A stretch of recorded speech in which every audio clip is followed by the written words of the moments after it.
अस्सलाम वालेकुम।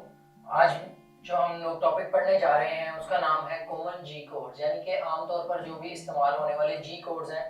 एक सीएनसी मशीन में ज़्यादातर दो किस्म के कोड्स यूज़ होते हैं। एक जिनको हम प्रिपरेटरी कोड्स बोलते हैं, जो जी कोड्स के नाम से जाने जाते हैं, जो कि टूल को हरकत देने के लिए इस्तेमाल होते हैं। और दूसरे जिनको हम मिसलेनियस कोड्स बोलते हैं, इनको मशीन कोड्स के नाम से भी जाना जाता है कुछ जगहों पर, और इनको उन कोड्स को एम कोड्स बोलते हैं। तो आज हम आमतौर पर इस्तेमाल होने वाले जी कोड्स पढ़ेंगे जो कि टूल को हरकत देने के लिए इस्तेमाल होते हैं, टूल की हरकत को कंट्रोल करने के लिए इस्तेमाल होते हैं। तो सबसे पहले उनमें जो कोड आता है वो आता है G00। G00 से मुराद है बगैर कटाई के तेज हरकत करने के लिए जो ये कोड इस्तेमाल होता है वो है G00। यानी कि किसी भी एक पॉइंट से दूसरे पॉइंट तक बगैर कटाई के अगर टूल को हरकत करवा कर लेकर जाना है तो वहां पर हम लोग कोड का इस्तेमाल करते हैं G00। तो ये एज इट इज आपने G00 लिखना होता है, और इसमें जो है वो आपने आगे आगे मैं एग्जांपल्स लिख रहा हूँ कि G00 लिखना होता है। और आगे आपने, अगर मैं सीएनसी टर्निंग सेंटर की बात करूँ, क्योंकि अभी हम सीएनसी टर्निंग सेंटर पढ़ रहे हैं, तो मैं उसके कोड्स जो है वो ही आप लोगों को बताऊंगा। तो G00 लिखेंगे और x में जो भी उसकी डायमेंशन होगी वो लिख देंगे, और उसके बाद z में जो भी डायमेंशन होगी वो लिखने के बाद आगे कॉलन डाल के उस ब्लॉक को एंड कर देते हैं। तो ये हो गया G00 की एग्जांपल। G00 होता है बगैर कटाई के टूल को हरकत देने के लिए।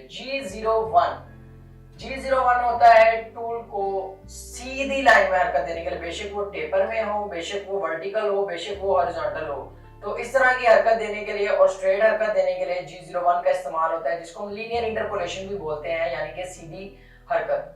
तो इसकी एग्जांपल, अब लीनियर मोशन जो ये कटाई के लिए मोशन होती है, कटाई के लिए, सीधी कटाई करने के लिए, सीधा टूल को फीड करने के लिए कटाई के दौरान G01 का इस्तेमाल होता है। तो G01 और G00 में यही फर्क है कि G00 एक तो बहुत तेजी से मूव होता है, और G00 में जो है हम लोगों ने फीड स्पेसिफाई नहीं की होती, वो बहुत तेजी से टूल उसमें हरकत करता है। जबकि G01 में हम लिखते हैं G01 यानी कि सीधी हरकत करनी है, x पॉइंट लिख देते हैं कि x में इतना मूव करना है, z पॉइंट लिख देते हैं z में इतना मूव करना है, और उसके बाद हम लोग f यूज होता है फीड रेट देने के लिए कि इतनी तेजी से टूल मूव होना चाहिए। तो फीड रेट जो है नॉर्मली 0.25 पे जो है एक नॉर्मल फीड रेट है, फॉर एग्जांपल ये मैंने भी लिख दिया, और उसके बाद आगे कॉलम लगाकर आप इस ब्लॉक को एंड कर देते हैं।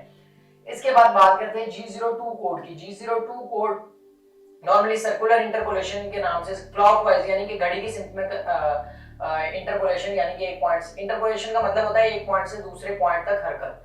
तो G02 का इस्तेमाल जो है वो सर्कुलर यानी गोल इंटरपोलेशन और क्लॉकवाइज यानी कि घड़ी की सिमत में, जिस सिमत में घड़ी घूमती है उसी सिमत में गोल मोशन देने के लिए ये इस्तेमाल किया जाता है। जहां पर भी रेडियस आता है ना, वहां पर G02 का इस्तेमाल किया जाता है।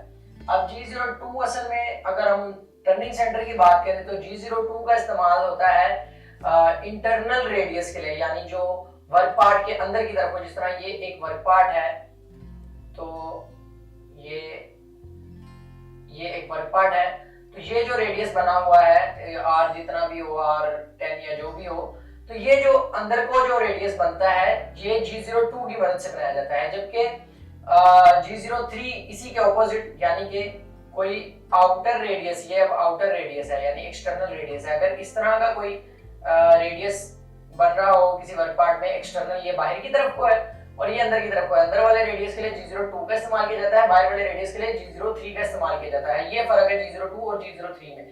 लेकिन इसको लिखते कैसे हैं कि G02 जिस पॉइंट पर जाना है, आपको कोऑर्डिनेट कैलकुलेशन जो है वो करनी आ गई है अब, तो आप x की वैल्यू लिखते हैं और उस पॉइंट पर, मतलब यहाँ से यहाँ जाना है, तो आप उस पॉइंट की x और z में जो भी उस पॉइंट की वैल्यू होती है अगले पॉइंट की यहाँ से यहाँ तक जाने के लिए, वो आप लिख देते हैं x और z की। और उसके बाद आप लोग एक चीज आगे जो लिखते हैं वो लिखते हैं r को स्पेसिफाई कर देते हैं कि r कितना है, r10 है, और फिर आगे इसी तरह फीड रेट लिख दें, या फिर नहीं तो जो पहले आपने फीड रेट जो जिस फीड रेट पर चलते आ रहे हैं G01 के साथ वही फीड रेट या तो चल जाएगा, और उसके बाद आगे कॉलन लगा के इसको एंड कर दें।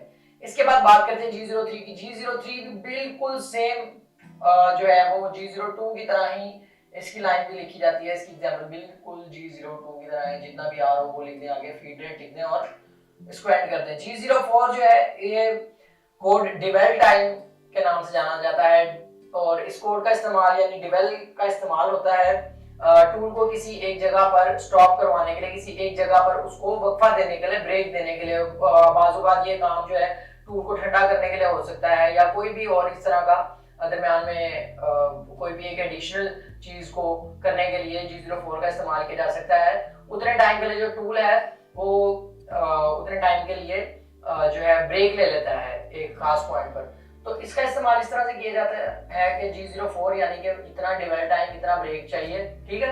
और आगे कितना ब्रेक चाहिए उसके लिए दो तरीके हैं। एक तो आप P लिख के, फॉर एग्जाम्पल अगर मैं 4 सेकंड का ब्रेक लेना है तो मैं 4000 लिखूंगा। अब मैंने 4 सेकंड के लिए 4000 क्यों लिखा, क्योंकि जब मैं G04 के साथ P का इस्तेमाल करूंगा तो इसका मतलब होगा मिली सेकेंड्स। तो मैं जो भी अमाउंट लिखूंगा वो मिली सेकेंड्स में होगी। अगर मैं 4000 मिली सेकेंड्स बोलूं तो 4000 मिली सेकेंड्स का मतलब है कि 4 सेकंड।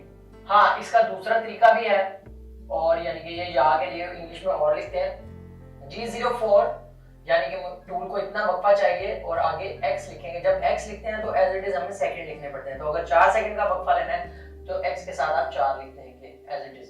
तो दूसरा तरीका ये है डिवाइड टाइम का।